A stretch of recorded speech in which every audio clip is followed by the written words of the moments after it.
Welcome to everybody. Thank you for joining us this very rainy afternoon if you are in Sydney. I'm Amanda Choi. I'm the Program Coordinator for the Better Business Partnership Program, and it's my pleasure to welcome you to our Plastic-Free July webinar, which is focusing on the food service going circular. So first I'd like to acknowledge the traditional owners of the land that, well, I'm on the country, the Camaragal people of the Gadigal Nation, and I pay my respects to their elders, past, present, and emerging. And I'd like to start.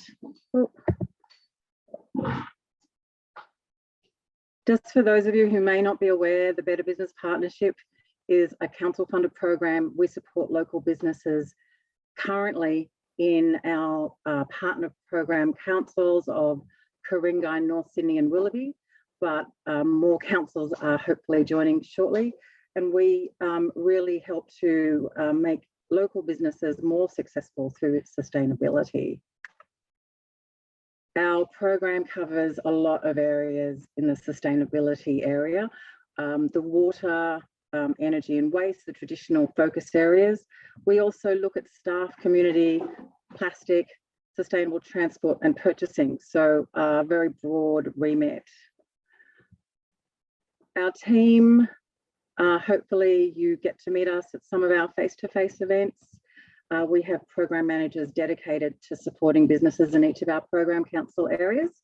Min in Ku-ring-gai, Ali in North Sydney, and we had Sarah in Willoughby. We are recruiting for another one, but Sarah is still working with us in support projects. And Leanne, who you cannot see, she is behind the scenes, but making sure that this webinar is going nice and smooth.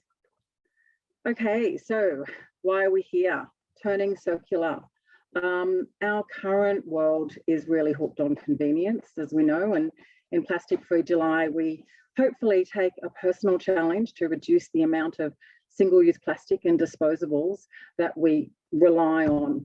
So we felt today was an appropriate time to look at an industry that is typically quite wasteful, a lot of food waste and packaging waste.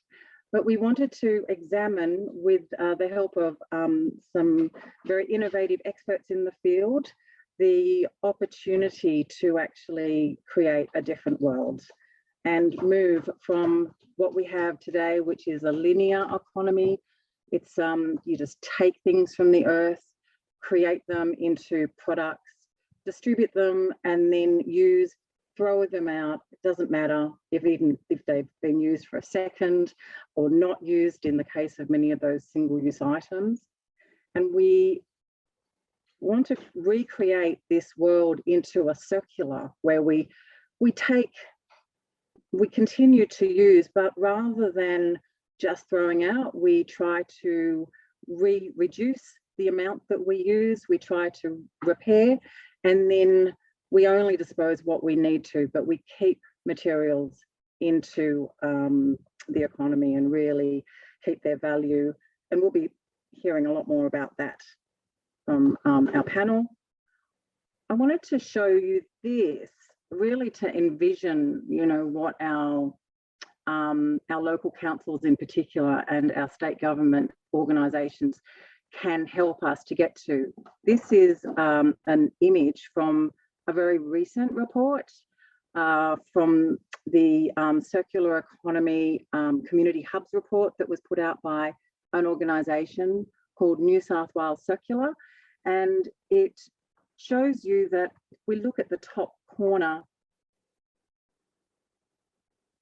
this is looking at where communities and businesses and organisations like local councils can get together to create resource and repair hubs, places where local recycling and resource recovery can occur.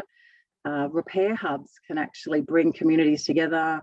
Places like libraries can have tool and, you know, equipment sharing, community sharing, so that we bring community together and innovative industries to do things on a local level and actually keep the resources going through our local economy and stimulating jobs and creating that network. So that's a great report. I will send out a link to this report in the email that follows this this session.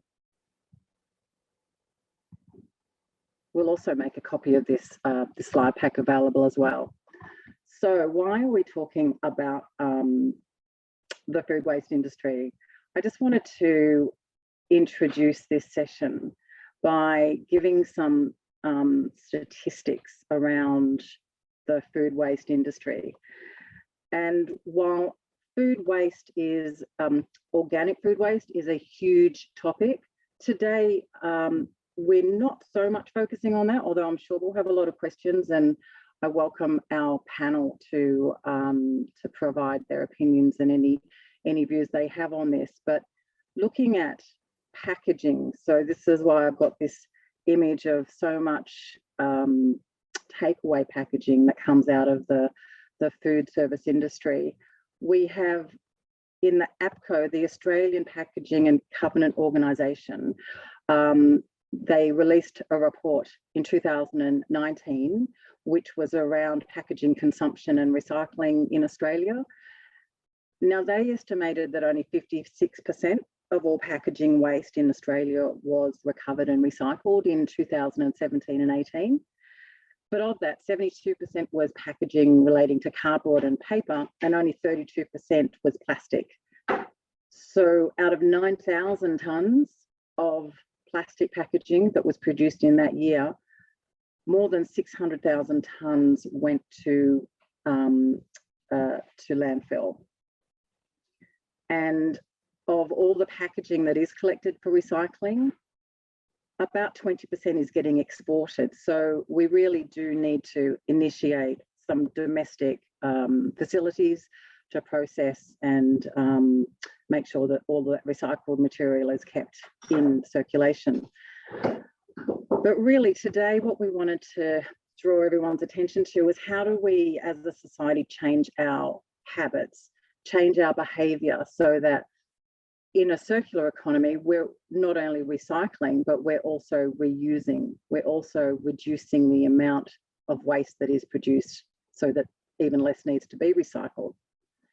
And we know that there are so many innovative businesses out there that are moving us closer to a circular economy. So we have 3 examples today of those innovators that are creating and implementing innovative domestic solutions. Firstly, we have Naomi, who founded RePlated, which is a reusable, swappable takeaway container service. I've got here that Naomi came up with the idea for RePlated on a Sydney beach in the 80s, when Naomi's parents took her to collect plastic rubbish for Keep Australia Beautiful Day on Sydney Harbour. And that was the start, but flash forward 3 decades, Naomi found herself back at the same beach collecting the same rubbish with her children.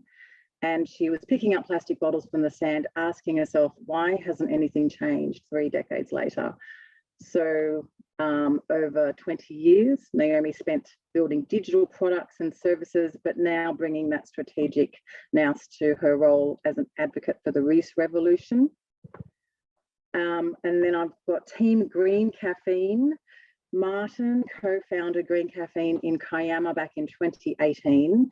His love for the environment and concern for the impact of single-use plastics was ignited on a 9-month sailing voyage along the east coast of Australia. And alongside him is Sarah, Chief Project Officer of Green Caffeen, and she started with that program in 2021. Prior to that, Sarah was the Waste Officer at Kiama Municipal Council. And finally, Sarah, so 2 Sarahs. Sarah from Best Bagel. Sarah created Best Bagel Company following a desire to build a hospitality business and seeing a need on the lower North Shore of Sydney for great bagels. From the start, high-level service, top quality product, community engagement, and a focus on sustainability are key pillars of her brand. with putting the whole in wholesome, reflecting the company values. Well, thank you so much to all of you for making the time to join us on this webinar. I really look forward to getting into the details of your businesses and your thoughts on circular economy. Okay, well, I'm going to start one question to Naomi. Can you please help us to understand what the circular economy is and why it's so important?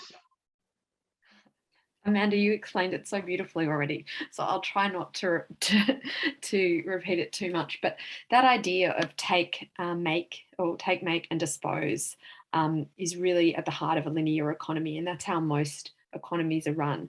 In a circular economy, you're, as a business, and as a participant in the circular economy as a business, you're looking at everything that comes into your business. So where it comes from, how is it made, what is the supply chain of that particular item or product, how you use it in its life and how your customers use it in its life, both the intended and unintended uses. And then at the end, you're really thinking about it's not so much how it's disposed, it's what's its next life, what happens to it next. And I guess we've won awards for our circularity, and the way that we did that and the approach that we take is really looking at, if we look at our containers, our meal boxes, we are using an ocean-bound plastic. So that's a plastic that would have otherwise wound up in the ocean. It's fully recycled. The actual any reusable, which is being used time and time again, is replacing one of the worst culprits of the linear economy, which is single-use plastic. And then at the end of life, we actually offer a take-back service. And part of that is to do with some of the disruption and I guess I wouldn't say limitations of the current recycling economy. So, really at the heart of any circular economy are those principles of reduce, reuse, recycle, which we've all heard before. Those are circular economy principles. But it's about, as an individual or as a business, thinking about how you apply that across your supply chain and participate in that actively. So that's so exciting about the reused ocean plastic. I love that. And is that for like the sort of takeaway containers that we commonly, see in the takeaway industry? I think that definitely makes up part of it. I mean, it's interesting because our use of that plastic, while I absolutely am super proud of it, we really tried to find an Australian-based recycled plastic that was fully made in Australia. We could find products that were finished in Australia, but there really isn't a commonly available plastic that is also then dishwasher safe as well. And so we've had to source that from overseas. And on the other side of that, what's been really interesting and things that I've learned, I mean, in other parts of the world, so this plastic comes from Malaysia, 60% of the world's recycling is actually, or of rubbish collection is done by informal rubbish collectors. And it's a really interesting space, actually. Our supply chain is completely free of slavery and things like that, but there are opportunities for exploitation in other parts of the world through rubbish collection, which I wasn't aware of until we encountered this product. And ours obviously doesn't have that, but I think we want to become an advocate for not just obviously making things better in Australia. I mean, I'd love to have a fully Australian-based product, but at the same time providing upcycling waste into a higher value product helps provide income for people in our situation, which I'm really proud of. And so there's always a bit of take and give on these things. So while locally made is better, you're able to provide something even better somewhere else as well. So I guess you're always making trade-offs. I always think about it like that. Oh, thank you for that. That sounds, I definitely need to do a little bit more research into that area. It's great. Okay, so I'm going to ask Team Green Caffeine the next question in relation to Plastic-Free July. So most people have heard about Plastic-Free July. It's been around for over 10 years now, and we've got millions and millions of people making that personal challenge. But in the food service industry, what are the common things that you see that are easy for business owners to do and make a difference, whether it's in Plastic-Free July or any other time? Hi, Amanda, thanks for that. I think the easiest and most common way to make a difference is for the food outlets to join initiatives like responsible cafes, plastic-free places, and of course, better business partnerships. By joining, it gives them access and support to being able to transition to being a more sustainable outlet. And we see this every day with the cafes we visit. And probably the most common one is giving that discount for someone that brings in their own reusable clean cup. Cafes that offer green caffeine, obviously we like to push that and see that a fair bit. And yeah, it's just cafes doing those easy things like promoting a mug library, having a water refill station instead of selling plastic bottles of water. They have a condiment area where you can go and get your sugar and salt and pepper instead of selling it in some of those single-use satchels. And probably the one that we like the best, and we've seen it quite a few areas, is having that like a litter bucket. So you can go and take a bucket that a cafe will provide you. You go and collect some rubbish, bring it back, and you get a free coffee or milkshake. And it's just little simple things like that that doesn't change too much in the cafe, but has an impact. And it shows, I suppose, the people that come into that cafe that they're looking at more sustainable ways. I think I'll add to that as well. I think with making those changes, it's really important that the staff understand why, and they also believe in it. So it's not just a decision that's come from the top down. You really want your staff members to understand the reasoning behind it. That just gives, it shows your cafe has pride in its decision and that they're being advocates for those small changes that have been made.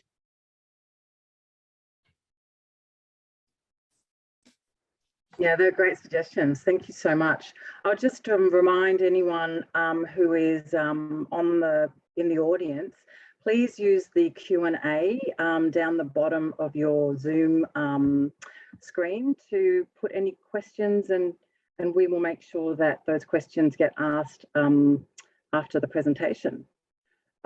So my next question is to Sarah. As a cafe owner, what role do you think business owners like yourself have in getting customers to embrace reducing waste, and in particular, reducing their reliance on disposables? Yeah, it's such a good question, because I actually think like we are so responsible for it and we have so much impact, and we're sort of like that final frontier, where even as what you offer your food and your beverages in and what you sort of offer in your condiment rack, that's your choice. And if you're not putting single-use plastic or unsustainable products there, then that's kind of like the first step to, I guess, helping your customer make the right choice as well. So I think for us at Best Bagel Co, from the moment that we sort of started setting up the business, it was very clear that we wanted everything that we used to be compostable, or at least very recyclable and as just eco-friendly as possible.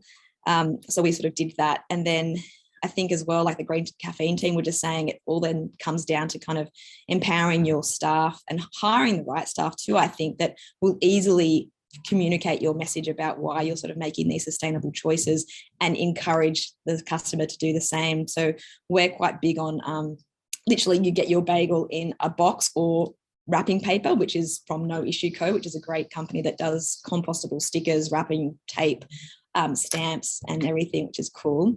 And you get a serviette obviously as well, but then that's it. And so we don't hand out anything extra than what you need. We don't have any serviettes or additional cutlery on display. So I think also just limiting what the customer can take as well will help there too. And then I think you can also sort of really use your point of sale communication from your staff to kind of explain why you're doing a few things.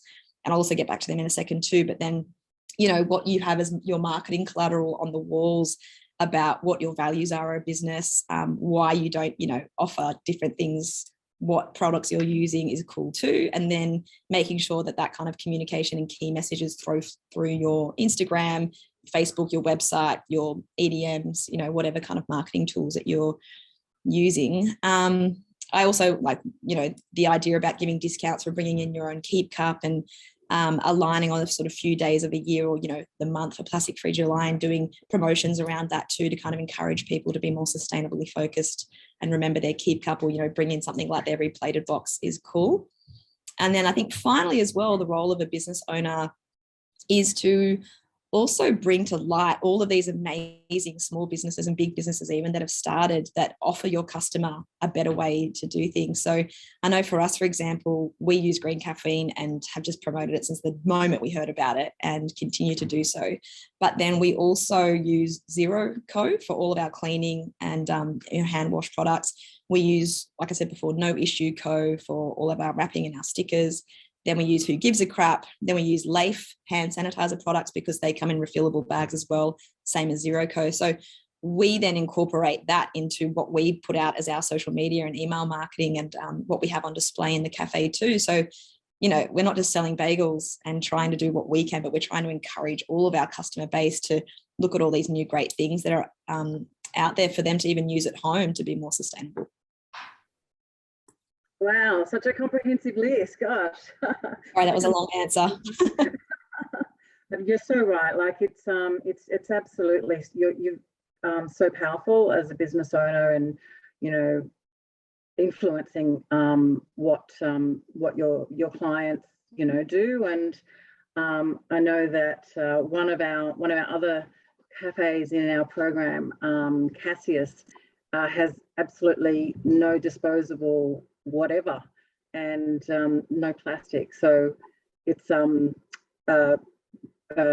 clay cup swap system or a upcycled juice jar. That's the choices.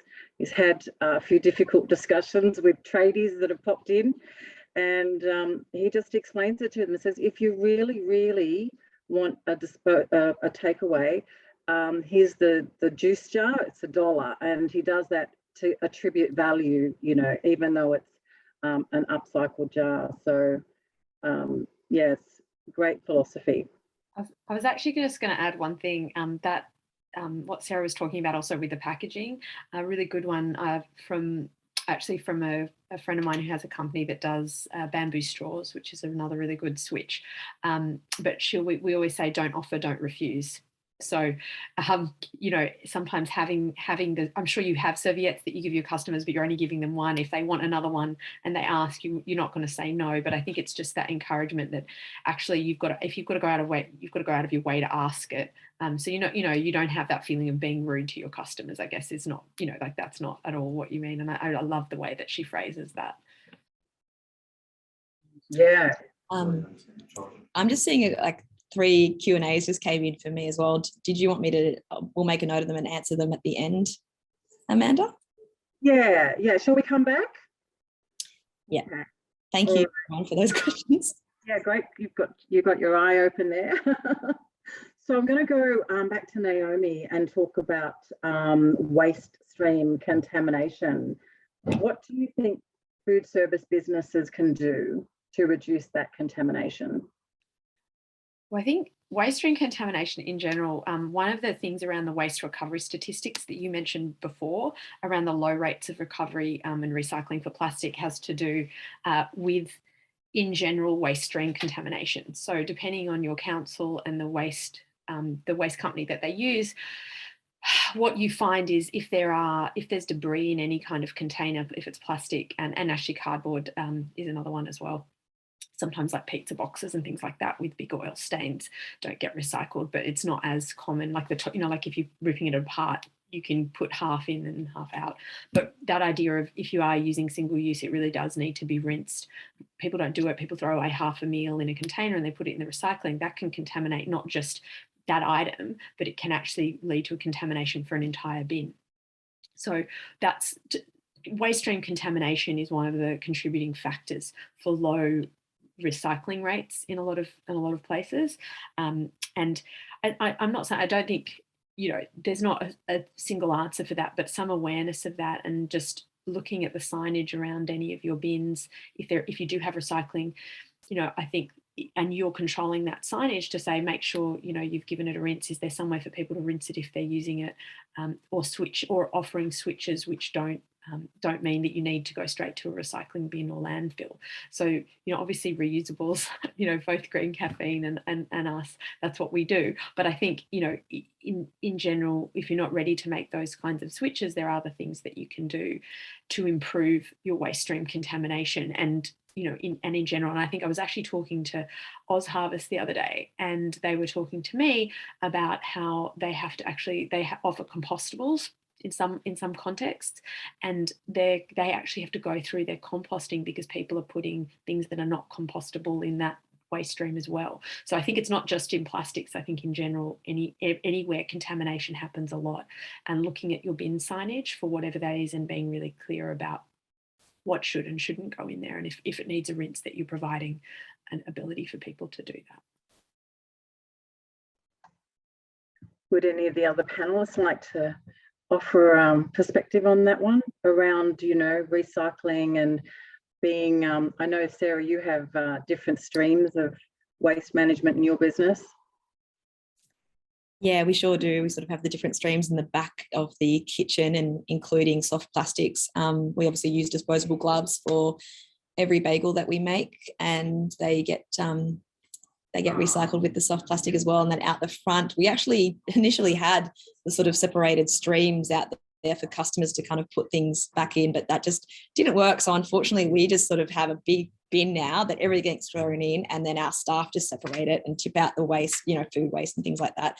The only thing we're missing at the moment is compost, which is what we're trying to work on in the garden across from our store. But yeah, everything else is very streamlined now. Yeah, I think food waste is one of those tricky ones, and it's hopefully, you know, with our government, you know, investing in some facilities that can actually handle big quantities of organic waste, but we'll see. Okay, so moving on, I'm going to ask Martin and Sarah about defining features in food service operations generally that bring win-win benefits that you have seen and lead to either reduction in single-use plastic or towards a circular economy. I think the biggest thing, Amanda, is that what we've seen is that it doesn't cost more to use a reusable. I think that is the biggest thing for cafes. When we approach cafes, there's normally two type of cafes. You've got the cafe that love it because of the environmental benefit, and you've got the cafe that can see a economic benefit. I mean, most cafes now, in far as coffee cups, are probably spending around about 25 to 30 cents per cup and lid for a single-use coffee cup. And when we can provide the data to them of how much savings a year they will have if they move to a reusable, they see that economic benefit. And I think it's always been in the past, that little bit of pressure for a cafe to do the right thing or to be more sustainable. It always comes with a cost. It always costs more to you know, sort your waste. And some cafes like Best Bagel, fantastic, and really promote it. But some of the cafes, they need that extra push to get over the line. So we definitely see that it doesn't cost more to go to reusable. I mean, you can go to a cafe and say, hey, we can give you a 10% profit increase on per cup of coffee you sell just by using a reusable coffee cup. And I'm sure there's a little bit of cost to washing them, but it far is a lot less than the cost of a single-use coffee cup. And plus, you have that economic benefit, but you also have that environmental benefit where, you know, we're reducing the demand on single use. It's all the packaging costs that go with single use. It's that, you know, reducing your emissions. It's sort of, there's that economic cost and environmental benefit for cafes. Transport as well, with transporting all those single-use cartons upon cartons of single-use packaging to every cafe across Australia. There's, yeah, transport, packaging, that you're reducing that demand there, which is in turn, yeah, making a positive impact on your energy and emissions. I might just keep going actually on this train. You mentioned, there's two different types of cafes. What challenges or roadblocks have you come across from business owners, to implementing some of these initiatives? The most common question or the most common answer we get is, "Oh, my cups are compostable.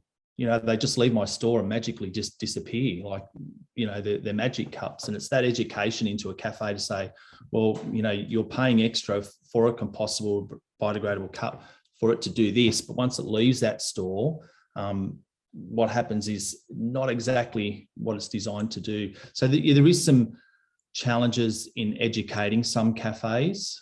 Sorry, you can but it's got to be, we find it's got to be simple and it's got to be convenient. I might just open this one up. Sarah, what about in your business, what challenges or roadblocks have you come across, and have you managed to overcome them? Well, we're not even a year old just yet, so there's actually been quite a few, but in terms of this, I think the biggest one for us in the context of this chat would be strata, dealing with strata. I mean, like, we would love to be able to put solar panels on the top and have the compost system out the front, and change our water, change more of the lights, and we're really in a cool space where there's about, I think, 20 odd sort of stores, like hairdressers, a few different hospitality venues, and it would be great. Like, they're all sort of like, they love what we're doing, and we do have a level of influence and lead by example. But in terms of sort of changing the whole plaza, it's just strata would be our biggest issue. And unfortunately, I think that would be the biggest challenge for us in terms of this. Yeah. Naomi, I saw you were going to say something. Oh, I mean, we've had lots of challenges. I think, even the one I was talking about before, some in general, and I guess for this audience as well, but in general, that thing that Martin was talking about, which is, reuse is actually a lot cheaper than single use.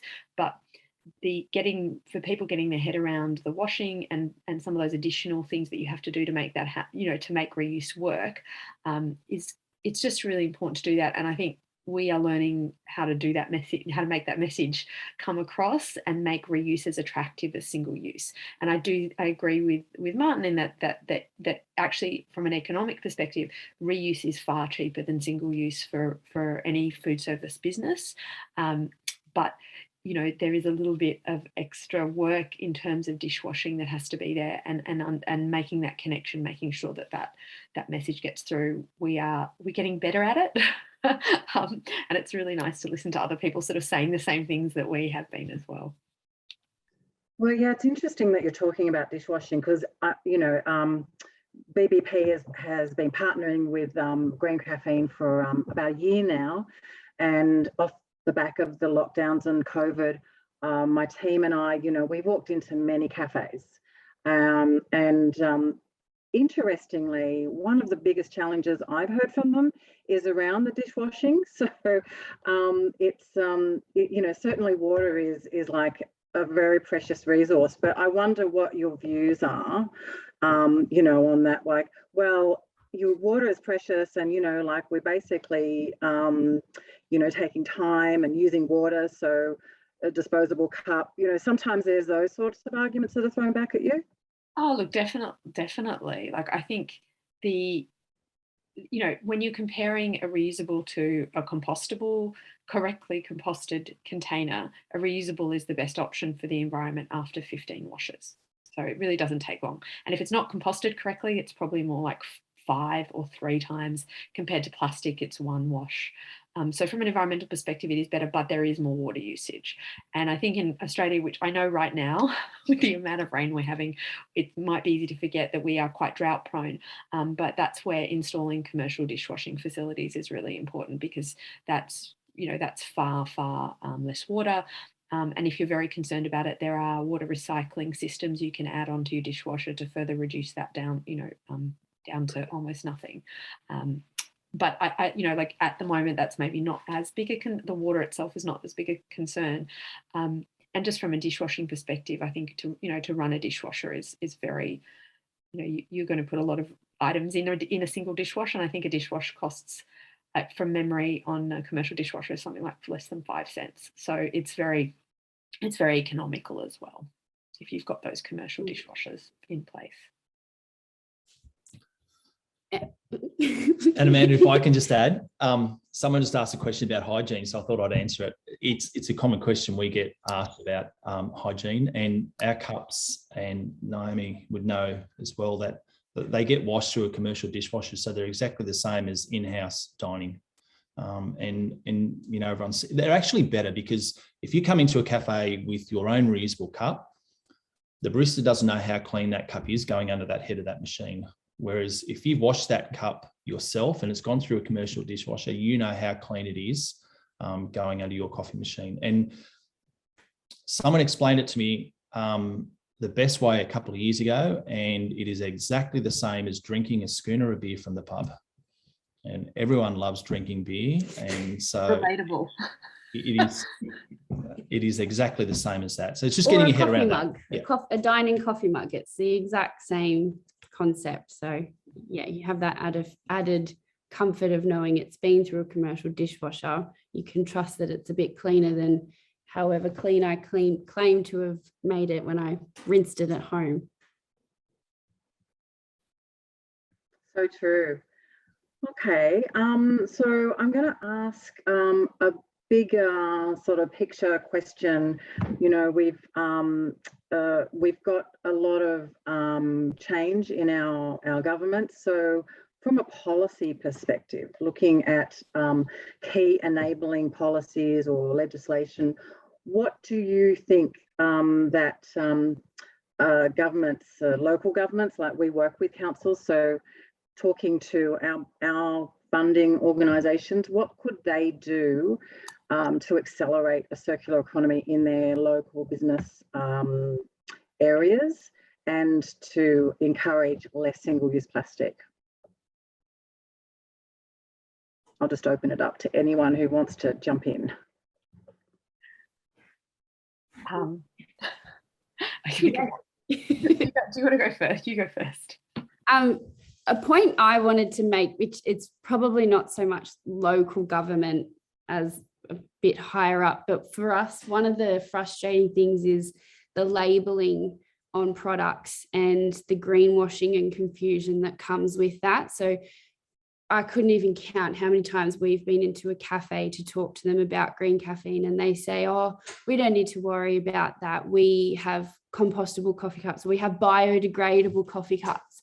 And they genuinely think they're doing the right thing. And so it's so hard because they're trying, but they don't understand that biodegradable may as well just be a standard plastic coffee cup. They don't, and it's not a fault of theirs. It's this labeling and the confusion that comes around that. So yeah, very much not so much a local government thing that they would deal with, but that for us is a big frustration in that greenwashing of labels and letting both consumers and cafe owners think that the product they've purchased is doing a good thing for the environment when it's really not. I could not agree with you more. But the other one I would say is, so in countries like Sweden, they're bringing in a law that mandates offering a reusable alongside a alongside single use by 2025, which is not very long away now. And I think that's the kind of thing I would love to see in Australia. It's probably still not a national level. I imagine that's probably still local or state, but really actually actively encouraging that and supporting it financially, either at the food retailer end or at the consumer end, in order to make reuse really viable and vibrant, that can sit alongside single use, certainly at the beginning. But I think, yeah, a combination of legislation and some financial support would be great. And I think also just rewarding those other things. I mean, we talked about composting before, and I know that you guys don't have FOGO in the Better Business Partnership or food waste recycling. And, you know, Sarah is showing this active interest, like actively trying to make that happen for her business. And there's not really any support for that. I'd love to see that happen too, because I mean, I know that that's not, you know, what we do, but it's all part of an ecosystem. And if you're thinking in circular terms, you want it all to be part of that. So I think just those kinds of support at those levels to support circularity would be wonderful. My very quick thing to add, because I agree with both of those sort of like my 3 points, it's so needed.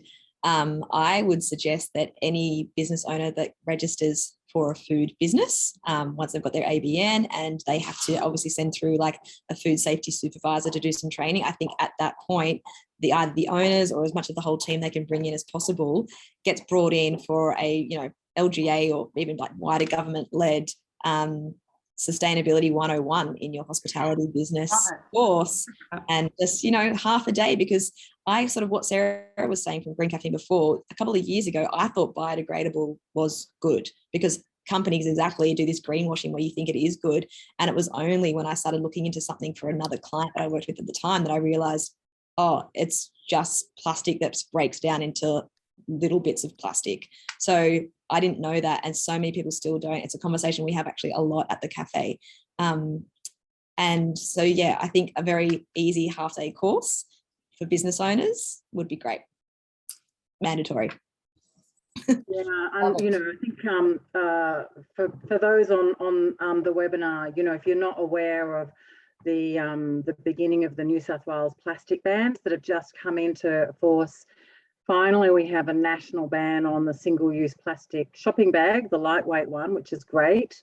And from the 1st of November in New South Wales, the plastic straw will be banned, as will plastic cutlery and polystyrene cups and those clamshells that you get your chips and your hamburgers in. So we're making some inroads, and the New South Wales EPA has committed to reviewing a lot of other items, including coffee cups and other plastic containers. But it's about making sure there are viable alternatives that are reasonable and available. So yeah, I think that the legislation, the regulations are definitely moving in the right place, albeit at a snail's pace. And the things that you've said are really they're the padding around it. So I love your idea, Sarah, of the 101 courses for for business owners, and it's definitely something we can take back to our local councils and see whether the environment sustainability and maybe the the food compliance groups can get together and do something amazing. Thanks for that. Okay. Well, we've touched on this last question on my list before, but it's really around, like everyone thinks, well, sustainability is so expensive, like, all that investment and upfront cost and convenience versus, cost. So what are your views on ensuring that like these circular economy principles are enshrined, but also really accessible for small business owners, and how do we change that mindset so it's not just easier to go and get plastic to move to things like reusables or better models? Who wants to jump in? Take this one. Go for it, Sarah. I think it comes down to you almost need to be very direct about the costs that they are going to save in the short and the long term. I think a hospitality owner's brain is just, going crazy with so many things to take care of and think about. But if you can sort of present to them, I think like Green Caffeine, for example, do a really good idea of this, like the amount of coffee cups that on average you can save a week. And sorry, Naomi, we haven't used RePlated yet, but I'd love to see the stats on yours too. But yeah, just being very transparent about showing what they're going to save the environment, what they're going to save from their bank. And also, I think as well, another thing that Green Caffeine do really well is just the sort of sales pitch and then the onboarding process and everything's just, it's so easy and it just makes it so simple for you. And I think a lot of companies that should look to Green Caffeine actually for a model of how to succeed in implementing their product or service into a business.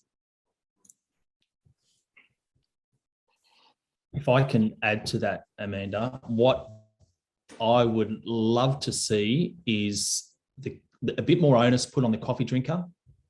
I think it's always expected for the cafe to do the right thing.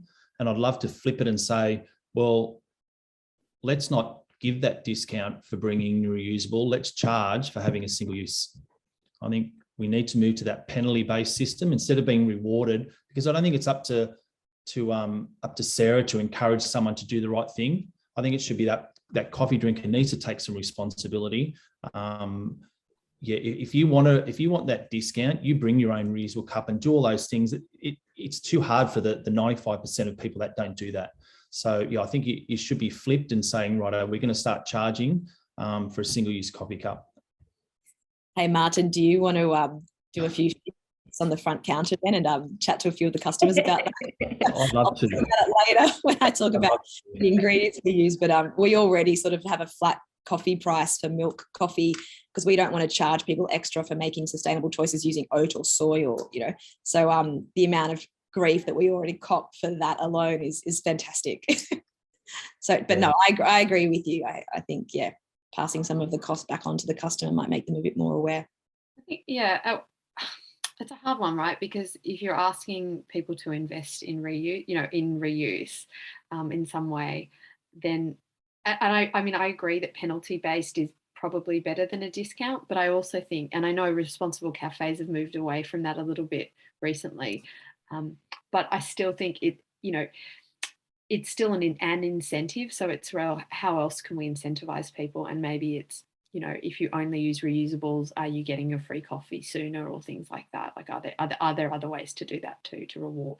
Are there other ways to reward as well, other than just, I guess, straight discounts? So can you reward on loyalty and reuse together?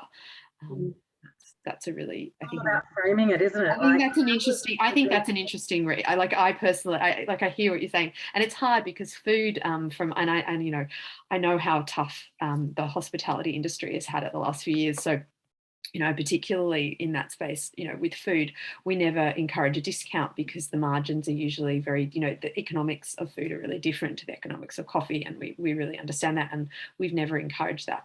I think it's almost around, well, how can we reward people who use reusables in some way, and what can we do with that? Yeah, I think I like the the options. So talking to cafes about green caffeine, we don't say, you have to get rid of your disposable cups, but it's an option that if you get behind it, you'll actually save the cost, which goes to your bottom line. So, it's sort of a wedge, a thin edge of the wedge. And then as customers adopt it, I think, Sarah, you found that, haven't you? That when green caffeine took off, everyone was really happy, and they'd come in and get it every day.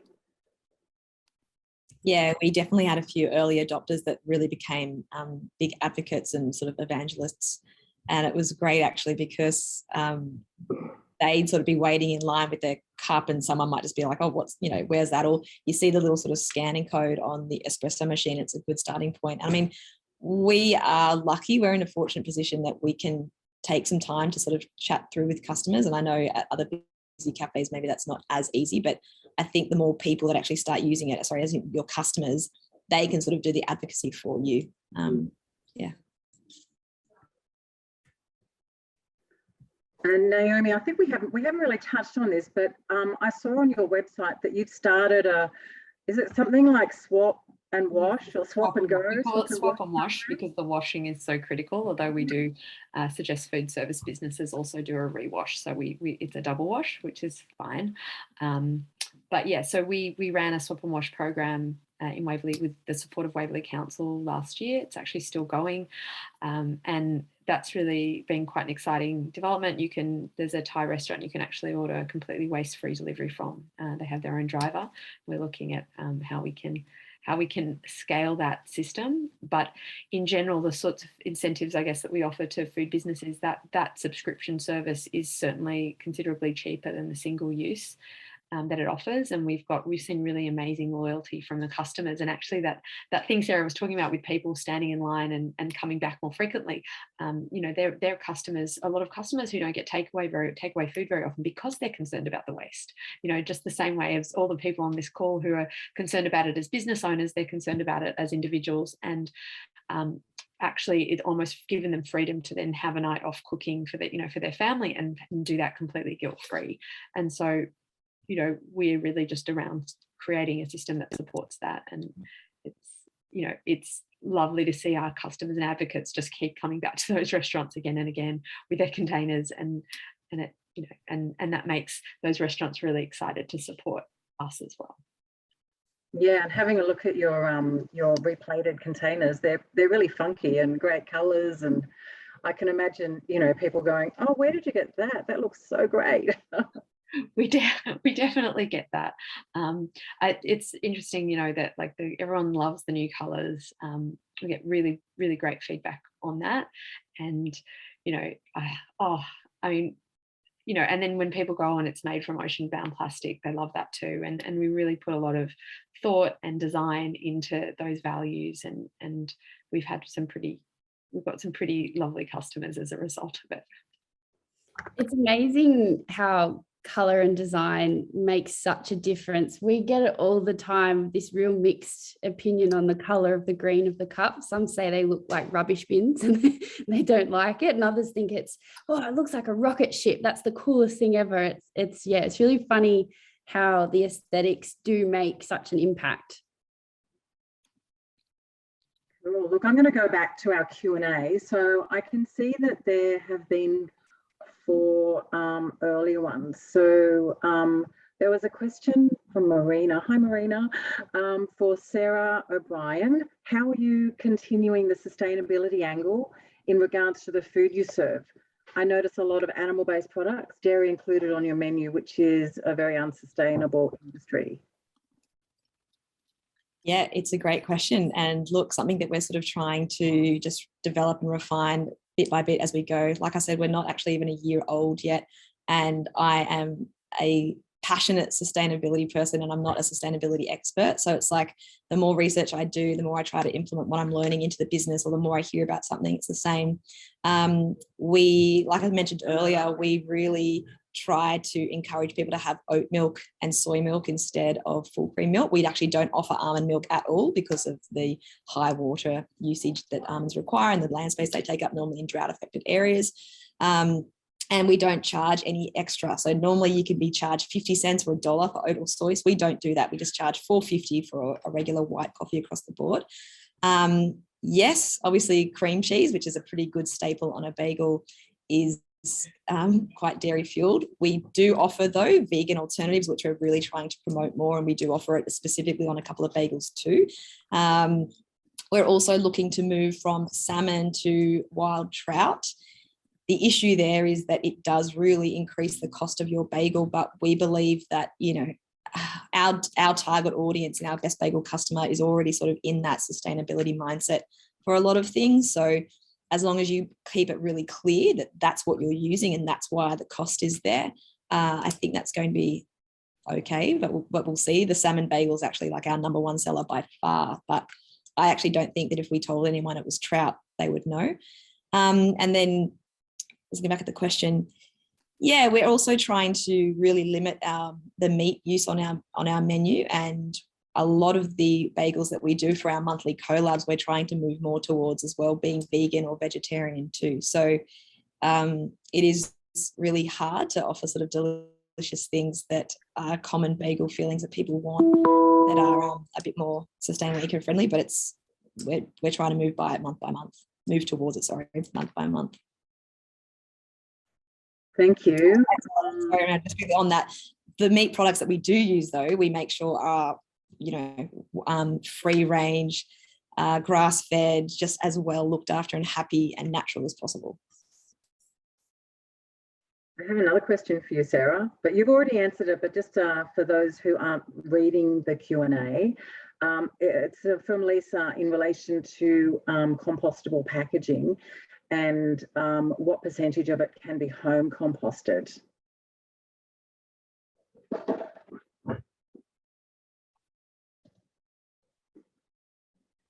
Oh, you're on mute. Sorry, thanks. I'm 99.99% sure, going off what these companies say on their website, that they're all home compostable, given the days to break down that home compostable rules are, which is, I believe, like 180 days. And most of these companies here are 90, so sort of 3 months or under. So our coffee cup lids are Bagel, which is sugarcane. The No Issue company I mentioned before, we wrap our bagels in it. It's paper, and the stickers we put on top, they're both home compostable too. Then we've got the recycled cardboard burger box, which is compostable, same as the napkin that comes with it. And then we use bamboo cutlery as well, which the companies have said are compostable for home use as well. So that's sort of all the takeaway packaging that we use. Sorry, our coffee cups are only recyclable at the moment, but we are also looking to make them the Bagel ones too. Wow, okay. Bagel coffee cups. Is that a thing? Yeah, a couple of companies do them now. They are like 3 to 4 times more expensive than your recyclable coffee cup, but we're sort of just looking at the prices now and what we can kind of pass on to the customer to absorb some of that cost. Okay. All right. Well, I've got one question for Naomi from Leanne. So keep cups and reusable cups have been around for some time. Are there still challenges with getting people to not use a takeaway cup? How are you finding trying to get food service on board for reusable food containers? And what about home delivery or takeaway delivery? So yeah, well, to the cups, I mean, that's not, we don't do that. So I'll leave that one for you, for Martin and Sarah to answer. But with what we do, I think I answered this on the chat. We had really tremendous customer loyalty from those eaters, which brought other food businesses on board for swap, because they could really see the demand, and it almost just an immediate representation in percentage terms of their takeaway business. We also trialled delivery through that pilot, and it worked really well with a closed system. And that was with a delivery, an own driver. So if you have your own driver, switching to reusables is very simple, and we could do that. We can do that already, but in a more distributed system where people are using food delivery apps, that's for us is a little bit off. We're working on the tools for that at the moment, that will, obviously that will help scale reuse for food. But one of the things that most of our current swap outlets do is offer reusables on order ahead. So you say that you've got your reusable and you bring it with you when you come, and your food's waiting there, and you're giving them a clean container, and they're giving you back a full container full of your delicious food. So we put order ahead and delivery into slightly different buckets, and we are doing both of them already through swap. Okay, well, look, I'm very conscious that we only have a minute left. So I think we have one open question. Oh, quickly, Martin. Oh, I think we might have answered this. What are your thoughts on hygiene? Yes, I think we answered that one, didn't we? We did that one before. You were talking about, so the question is in relation to not just cups, but even in-house cutlery, chopsticks, spoon and fork. Did we cover that one? I think we might have covered it when you saw it, didn't you, when it came up? Yeah. All right, well, I think that's the end of our session. It's 4:29, so thank you so much to our special guests for making the time.